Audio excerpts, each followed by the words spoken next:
sorry. Hello, my name is Connor Oberst, and I am at Amoeba in Los Angeles. And I'm gonna show you what's in my bag.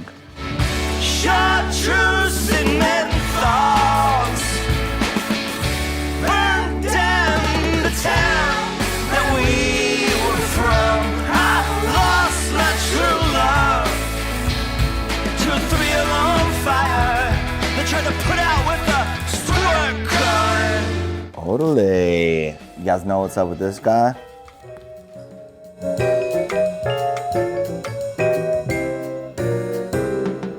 Best vibraphonist ever to live. Big public radio guy. I do love jazz. Sometimes it's hard to listen to music with words, which is maybe weird because my music has a lot of words, but I mean, not that it's like background music to me, but I'm scared of silence and I like to hear music, but I don't always like to have to hear like words.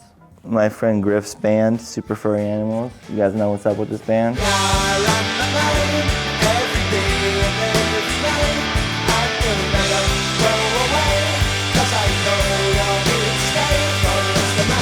It's like when all those cats were making like whack-ass like 90s Britpop. These guys were doing God's work out there in the 90s. Oh, who do we have here? Thin Lizzy, classic.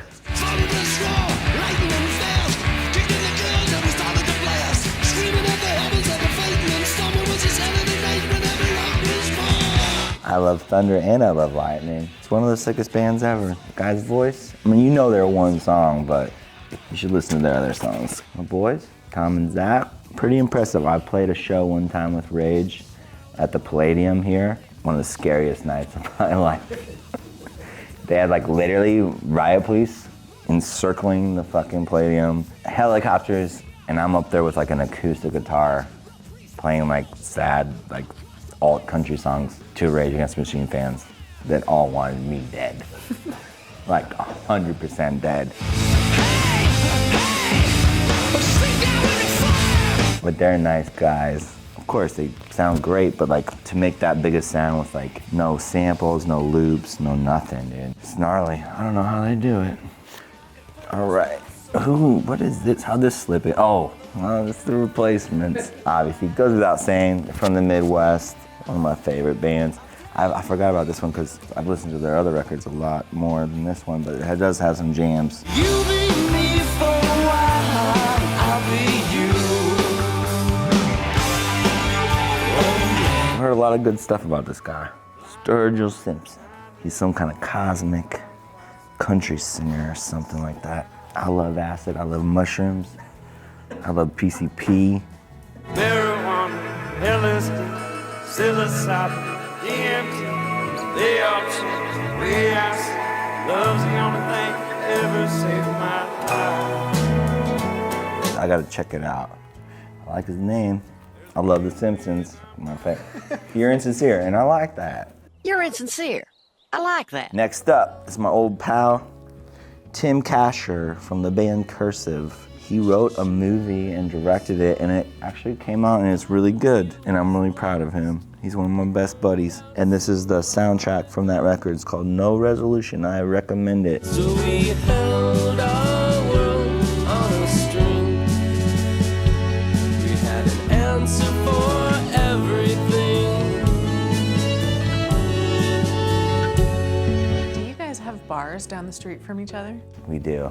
We did a What's in My Bag with Tim recently, and he might have mentioned that. Yeah, everyone in Omaha owns a bar. Like, you have to do that. So I made a record, this band, the Felice Brothers from upstate New York, my favorite band. I couldn't find their new record. It's probably sold out. It's called Life in the Dark. But I found these other two Felice Brothers records. The self-titled one, which actually me and my friend Nate, who's my manager, we used to have a label called Team Love, and we released this album in 2008. I put some whiskey into my whiskey.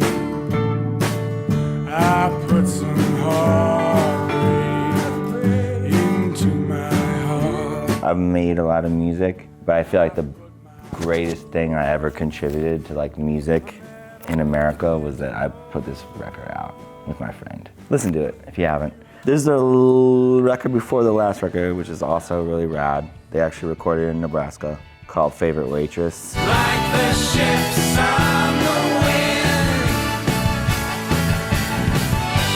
like the dust in the meadow. Ian, their kind of main singer-songwriter, he's a painter. He makes beautiful paintings. He painted my record before this record, Upside Down Mountain, but there's a painting of his. It appears to be coffee cups at some kind of a cafe or something. There's some really good songs on here.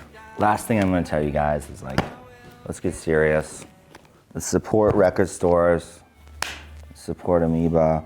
Let's buy physical music because it helps. It makes people make more music because if no one ever pays for anything, and I'm not crying because I don't care, I'm super rich. Don't buy any of my records. But honestly, if like you like a band and you can support them in some way, it's a good thing to do because if you don't do that, it's not like they'll stop making music because people usually make music because it's like in their soul and they want to do it and they have to do it.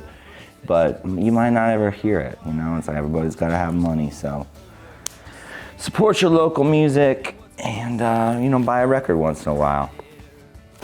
That's all I got to say. Love you guys.